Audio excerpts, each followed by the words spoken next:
आजको फेयरवेलको दिनको लागि चाहिँ मलाई निकै नै वेट थियो र आज म धेरै खुसी छु।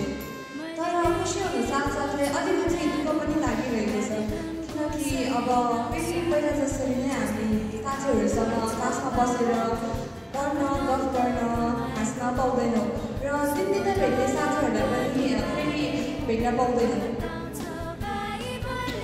र आज क्लास 9ले पर्फर्म गरेको देखेर मलाई चाहिँ हामी क्लास 9 हुँदा हामीले क्लास 10लाई फेयरवेल दिँदाको पर्फर्मेन्सहरूको प्र्याक्टिस याद आयो। हामीले पनि यसरी नै मेहनत गरेर प्र्याक्टिस गरेका थियौँ र कतिलाई थाहा छैन होला, तर म चाहिँ एउटा स्कुलमा नर्सरीदेखि पढिआएको हो र अलिकति पढेको भएर मेरो स्कुलमा धेरै मेमोरिजहरू बनेका छ।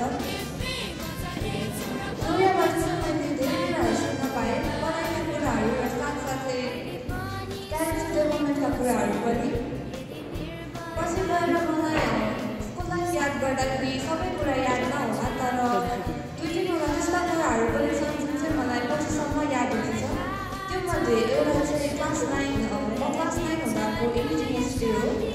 इन्डिजिनियस डेमा चाहिँ हामीले क्लास मिलेर खाजा प्रिपेयर गरेका थियौँ र रमाइलो भएको थियो। खाजा प्रिपेयर गर्न हामीले त्यो स्कुलमा बेचेका थियौँ र त्यो एक्सपिरियन्स चाहिँ मेरो लागि एकदमै एक्साइटिङ र युनिक एक्सपिरियन्स थियो। र क्लास 10मा आएपछि गोदावरी हामी घुम्न गएका थियौँ, त्यतिखेर पनि धेरै रमाइलो भएको थियो। र मेरो फेभरेट क्लास 9मा हुँदाखेरिको चाहिँ हाम्रो प्यारेन्ट्स डेमा हामीले होल क्लास मिलेर डान्स पनि गरेका थियौँ र त्यो डान्स चाहिँ मेरो फेभरेट हो।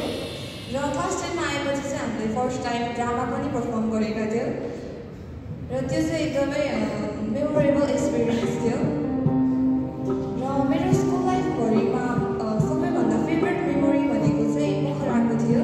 लास्ट इयरमा पोखरा फर्स्ट टाइम गएको थिएँ र कोइन्सिडेन्टली चाहिँ पोखरा जाने दिन र मेरो बर्थडे सेम डे परेको थियो र मैले मेरो बर्थडे मेरो फ्रेन्ड्सहरूसँग स्पेन्ड गर्न पाएर धेरै मेमोरेबल भएको थियो। र मैले मेरो पछि गएर म मेरो साथीहरूलाई त स्योरली नै याद गर्नेछु, तर क्लास 10मा हुँदा म यता हाउसको क्याप्टेन थिएँ र मेरो हाउस टिचर चाहिँ बन्दना मिस हुनुहुन्थ्यो भनेर याद गर्नेछु। र साथसाथै पोखरा जाँदा सानोमा मिससँगको मेमोरिजहरू र मिसको स्पेसल मेमोरी, उमेश सरसँग पनि पोखरा जाँदा र गोदावरी घुम्न जाँदाको मेमोरिजहरू र उहाँले हामीलाई दिने गाइडेन्स, जावेद सरले क्लासमा भन्नुहुने स्टोरिजहरू, पिटर घिसिङ सरले भन्नुहुने फनी जोक्स र उहाँले हामीलाई क्लासको बेला गेम्सहरू खेलाउनु हुने र मार्था मिसले चाहिँ सधैँ हामीलाई घर जाँदाखेरि बाई बाई गर्नुहुने चाहिँ म निकै मिस गर्नेछु। र आजको दिन चाहिँ म बिर्सिन्न कहिले पनि। र आजको दिन यति स्पेसल बनाउनको लागि र हाम्रो फेयरवेलको लागि यति धेरै एफोर्ट्स दिनको लागि क्लास 9लाई धेरै धेरै धन्यवाद र सबै टिचर्सलाई पनि थ्याङ्क यू सो मच। र